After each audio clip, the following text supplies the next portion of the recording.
Hi, I'm Kelly O'Connor with Financial Caffeine. If you just purchased my audiobook, it should be waiting for you in your inbox. If you haven't, we'll have the links so that you can do so. I have two things for you, something of value, kind of a loophole, if you will. I'm going to say that here for end, get to that in just a moment. But then another conversation. This conversation is another theme that is within my audiobook.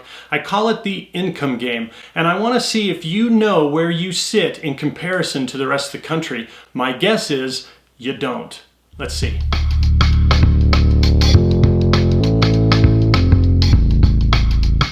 So this is the income game, as I call it. And what I want to do is start by asking you a very simple question. When you look at your household income and you consider it based upon the rest of the country, would you consider yourself common or uncommon?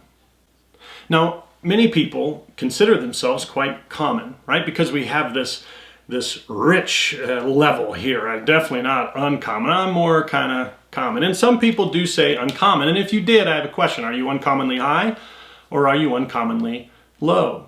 Now, what I want to get through is let's just see based upon statistics where you fall. Now, don't do any Google searching, all right? This has to come from your head. You can do a Google search later and see if the numbers that I'm giving you are accurate. But let's take a look. What I want to know is let's start down here at the top 50%. What do you think it takes to be in the top 50% of wage earners? Meaning, as you look across the country and all the household income, everybody who files a tax return as a household, what do you think it takes to be right in the middle of that bell curve? You got 50% of the population behind you and 50% of the population making more than you. What do you think that number is? All right, what about the top 25%? So 75% of households make less money than you. Now, it kind of makes me want to ask, the United States is the wealthiest country in the world. If you're in the top 25%, meaning 75% of all taxpayers make less than you, aren't you pretty wealthy? Do you feel it though? But let's see where you sit.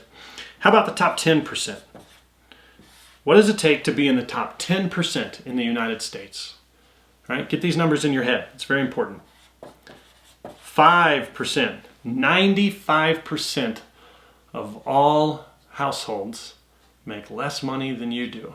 That would definitely make you uncommon, would it not? And of course, the infamous 1%ers, right? A couple elections ago, we had a candidate telling us that the 1%ers are the corporate jet owners and flyers. Right? These are the people, you know, they don't have to go through TSA. They have their own corporate and their own private jets. They fly all over, the 1%ers. So what do you think? What is that number? What income does it take for you to go right on, we're in the top 1% in the country? Okay. Well, now let's take a look. According to the IRS's most recent information, to be in the top 50%, you need to be making $41,740 a year. Now, I find that when people are going through this with me, a lot of them get pretty close. A lot of people say 35, 38. A lot of people get this one pretty much spot on. And often they get this number 25% as well. So to be in the top 25%, you have to be bringing in $83,682 a year. Again, I find a lot of people say about 75, right? So pretty close, right? To be in the top 25%, you're making $83,000 a year. Right? You're doing pretty good, right? You're definitely not rich and wealthy. You're certainly not flying around in private jets, but we knew that wasn't you anyway. All right, so now this is where the gap starts to separate a lot of the time. The top 10%. What does it take to be in the top 10% in the country? Well, according to the IRS, it takes $145,135 per year. And you're a 1%er. I'm sorry, you're a top 10%. 90% of the country and the wealthiest nation on the planet makes less money than you if your household brings in $145,000. Pretty interesting. Now, how about the top 5? 95% of the people. $208,053. All it takes is $208,000 and you're in the top 5%. All right? And the big one, the 1%ers, we are the 99. Remember that? The The one percenters, what does it take? 515,371. Trust me, no one making $515,000 a year owns a private jet. The idea that 515 grand is a corporate jet owner and flyer is just political aggravation for me. It drives me nuts. I wish they could get up on stage and just give us all the real information. You are not flying around in a private jet at 515 grand a year. You're doing good, but that's all that it takes for you to be in the top 1% in the wealthiest country in the land. Now, I do work with primarily individuals that are within these thresholds here. So here's the question. If you are in the 10% and above, are you common or uncommon? Well, statistically, you are extremely uncommon. Matter of fact, you are the most uncommon throughout the world. So here's the game changer question. If you are in fact uncommon, then why in the hell are you following common advice? You see, everybody on this page right here gets the same advice. Invest as much as you can in your pre-tax position. Pay down your house. Invest in your Roth. Everybody gets the same advice.